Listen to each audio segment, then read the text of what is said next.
Olá pessoal, e aí, como é que vocês estão? Sejam muito bem-vindos a mais um vídeo no canal. Me chamo João Paulo e hoje vamos falar sobre renda fixa e sua reserva de emergência. Como é que fica agora com a situação da Selic a 2% ao ano? Então, a taxa Selic, que é a nossa taxa básica de juros, ela que define o investimento livre de risco.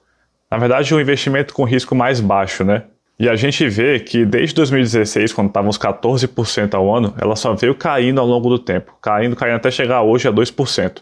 É a mínima histórica. A gente nunca teve uma taxa Selic tão baixa como essa. E o que isso reflete nos seus investimentos? Se você tem alguma aplicação em CDI, Tesouro Direto, qualquer aplicação de renda fixa que não seja uma taxa pré-fixada, isso está impactando muito seus investimentos, porque ele está rendendo cada vez menos. Antes, com a taxa 14%, se você tivesse R$100 aplicado no Tesouro Selic, ia render R$14 por ano. Então, ao final de um ano, você tem R$114. Hoje, R$100 aplicados no Tesouro Selic vão te render 2% ao ano. Então, você vai ter R$102. E com a expectativa de inflação para os próximos 12 meses, isso não paga nem a inflação. Ou seja, você não está ganhando dinheiro nenhum. Você está deixando de perder, mas ainda assim você está perdendo dinheiro para a inflação. Por conta disso, muita gente começa a se perguntar aí, o que eu faço com meus investimentos de renda fixa agora? Como é que eu vou fazer para não perder dinheiro? Aí a gente vem no primeiro ponto, que é você definir a sua carteira de investimentos. Você tem que definir um percentual que vai fazer parte para a renda fixa e um percentual para a renda variável. A parte da renda fixa, você tem que focar em segurança. Eu nunca busco o investimento de renda fixa buscando rentabilidade. Se eu quero rentabilidade, eu jogo minha parte de risco da carteira, que é a parte de renda variável. Ali eu busco um investimento com rentabilidade maior.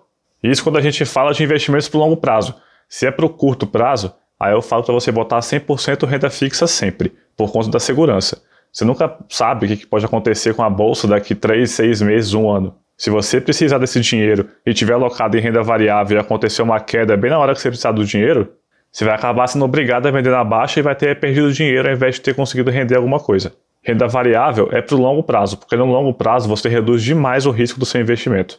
Então, se você tem um objetivo de curto prazo, mantém na renda fixa, não importa o que aconteça, pode ir a 0% a taxa Selic. Você mantém lá, não tira de lá. Se seu investimento é para o longo prazo, então você vai separar entre renda fixa e renda variável. Isso depende do seu apetite ao risco, o quanto você se sente bem e se sente confortável em ver as oscilações do seu dinheiro, porque na renda variável oscila demais. Renda fixa também oscila. A gente pode ver que a taxa Selic saiu de 14% para 2% em 4 anos.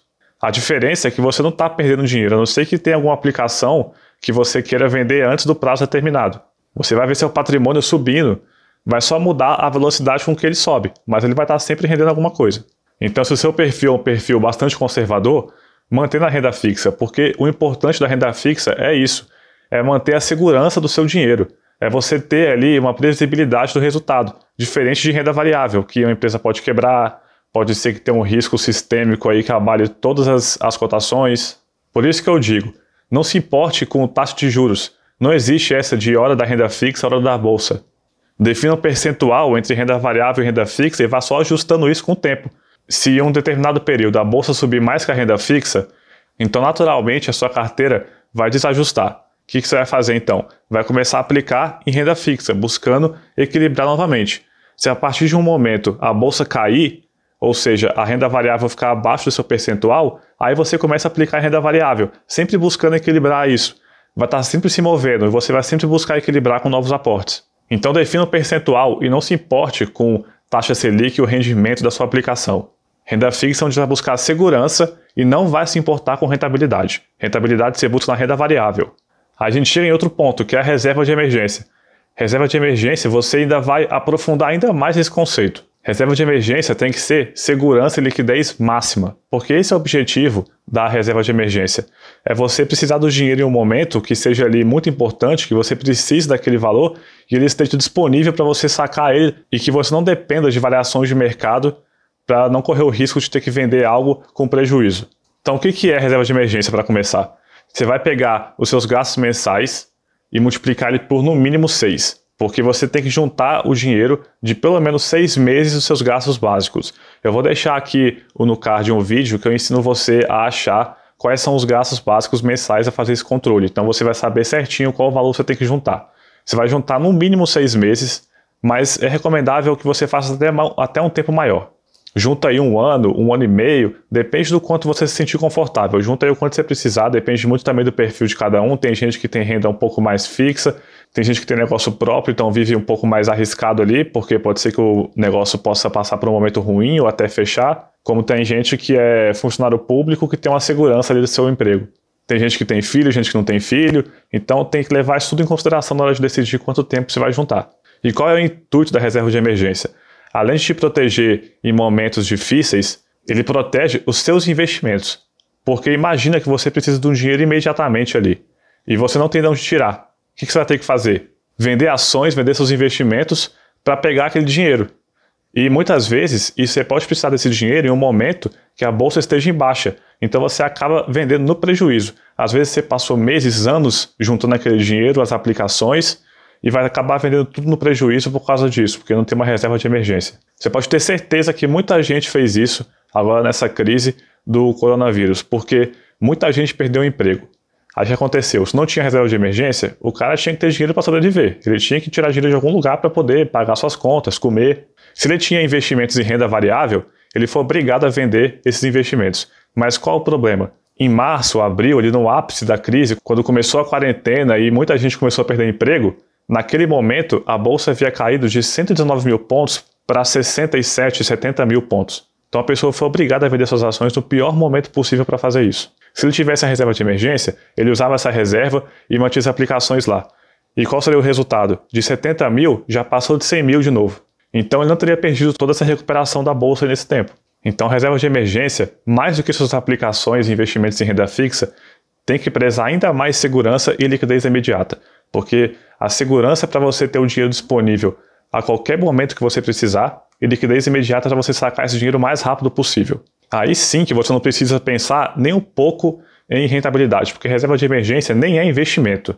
Não considere sua reserva de emergência como seu patrimônio de investimento. Então coloque, por exemplo, o Tesouro Selic, que você pode sacar a qualquer momento, poupança, pode colocar em CDI, tem contas de bancos digitais que rendem 100% do CDI. Por mais que esteja rendendo aí abaixo de 2% ao ano, não se importe com isso. Pense somente em segurança e liquidez imediata. Rentabilidade é totalmente irrelevante. Eu só não falo para você guardar dentro de um cofre na sua casa, porque se tiver uma inflação, você vai perder muito desse valor do dinheiro. Porque se não existisse inflação, eu ia falar, pega um cofre aí e guarda debaixo do seu colchão. O melhor lugar possível. Que por mais que CDI e Tesouro Selic não estejam nem cobrindo a inflação, pelo menos te protegem em boa parte dela.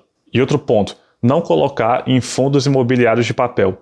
Eu já vi muita gente falando isso. Inclusive, influenciadores grandes aí falando para colocar em fundos de papel sua reserva de emergência. Isso é um erro brutal.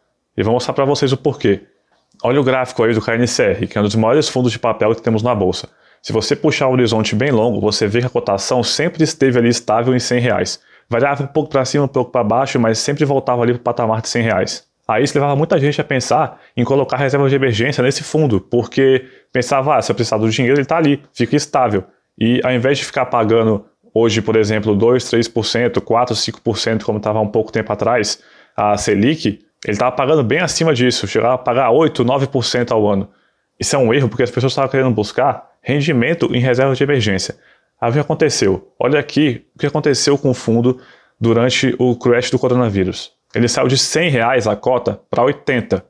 Então, se você tivesse que vender, você passou a vida inteira ali comprando a cota a R$100, vai ter que vender a 80, com 20% de prejuízo. Aí todo o rendimentozinho a mais que você conseguiu ali, por conta do risco maior que ele tem, você perdeu porque teve que vender no prejuízo. Então, por mais seguro que possa parecer um investimento em renda variável, ele não é o investimento ideal para sua reserva de emergência. Como eu falei, é renda fixa, poupança, conta corrente, essas coisas. Beleza? Então eu espero que tenham tirado as dúvidas de vocês aí a respeito da renda fixa e reserva de emergência. Que fique claro que rentabilidade é o último fator que você deve buscar em renda fixa. E qualquer dúvida, deixem nos comentários. Muito obrigado por terem assistido. Não esqueçam o like, compartilhem, se inscrevam no canal. E até a próxima. Valeu, galera!